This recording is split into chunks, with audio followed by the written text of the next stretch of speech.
This is your daily briefing. You're most welcome to it. Destiny Udogie scored a beautiful little goal for Udinese in Serie A this week. Got it on the boy HOTSPUR.com. If you go to my Substack, there's a deeper dive, look at the numbers. But he's a really nice kid. 82 minutes, 90% passing accuracy. Very, very assured on the ball. I like what I see. Little smatterings of gold on his heat map. More please, more please. Antonio Conte with a bit of an ouch moment on Jed Spence. I'm seeing a lot of desire, a lot of will from this player trying to reduce the gap and to be ready. He's talking about the gap between the Championship and the Premier League. So if you're expecting him to start against Forest, Conte on the Spurs summer signings, and it's pulling teeth really. It's positive for me to have the players early because we can work with the new players and bring these players into our ideas. Richarlison, Clement Longley, Yves Bissouma, Ivan Perisic, they are ready to go into the team and play.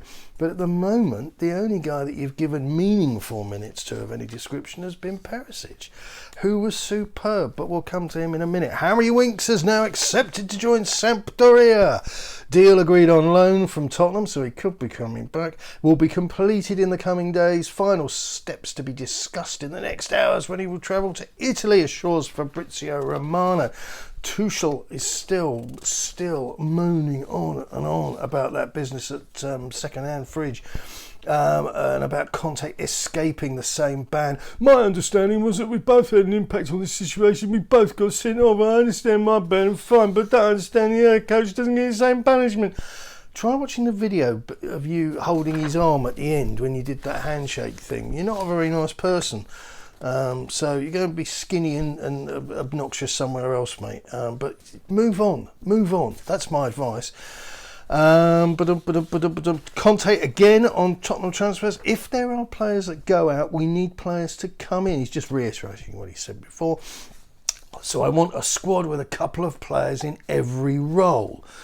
Yeah, he's not going to get a parity with these players, though. He's going to have his first team choice and he's going to have the others. And the others aren't always going to be great. And that's where my fears come from when it comes to the Champions League. 2 games a week. Okay. Yeah. Interesting that we've got a soft group. We're going to need it. That's all I'm telling you. Brian Gill on loan Valencia once they find a replacement. Yeah, okay. So this gives new life, new inspiration to those peddling those awful choices we've discussed over the last few tapes for somebody to replace Brian Gill. At the moment, a half-decent Vars would do the job. I mean, he's not played, has he? So, you know, I wouldn't get too het up about who's going to come in to replace him. He's not made any impact himself. Romero's recovery is going well, and he's expected to be in training with the rest of the team, but he'll miss the Forest game. Same with Oliver Skipp. Who? Yeah, Oliver Skipp. Mora and Gill missed today's training, and a decision will be made on everybody tomorrow, which is today. Here is my plausible 11 for the Nottingham Forest fixture. Kick-off tomorrow at 4:30 with a last game on the card. I have a sneaking suspicion Daniel Levy may want Ryan Sessegnon to start, but with Romero out, personally, I tell him to naff off. Forest have bought a hell of a lot of players, so it'll be interesting to see what we're actually up against.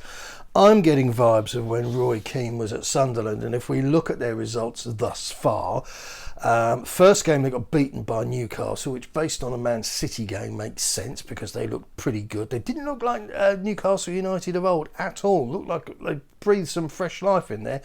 The second game they beat West Ham at the City Ground, which is good stuff. West Ham nailed to the foot of the table. And their last game, they managed to scratch a point and drew 1-1 with Everton, who we know are immensely suspect. The bookies have Forest at 6-1. Home side at 6-1. Spurs are 4-9. And the draw is an unappealing 18-5, unless you're a Forest fan, in which case you might want to lump on. Bit of insurance there actually for Spurs, but I think this is, you know, listen, Forest are one of those teams I actually have a soft spot for. I like the idea of them being back in the top flight and see this game very much as a good indication of how they may fare. You're not going to learn anything playing Forest, Newcastle and Everton. You're not going to learn a jot. My prediction is for Spurs to win, but in the name of all that's holy, can we play well? Please, yeah, I don't want to be self-harming again at half time. That's it for now. Good luck. Keep it Tottenham.